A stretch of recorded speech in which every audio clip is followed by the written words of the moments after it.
Dalaygong Amahan, salamat sa pagpukaw kanako sa matag adlaw. Sa matag bukas sa akong mga mata sa kabuntagon, gihatag nimo kanako ang imong gasa sa kinabuhi.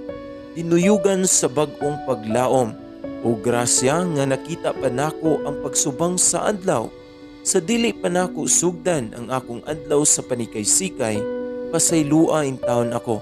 Langit nung Amahan, sa akong mga sala, hatagi ako sa imong kaluoy ug pasaylo. Giyahi ako ug tagay ako sa saktong kaalam sa tanan nakong gimbuhaton.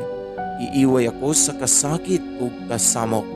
Tabangi in taon ako nga makita ang kalibutan pinaagi sa imong matang maluluyon ug tuguti nga mahimong panalangin karon sa imong katawhan.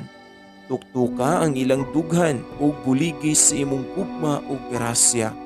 Sa ngalan ni Jesus, akong giampo ang tanan. Amen.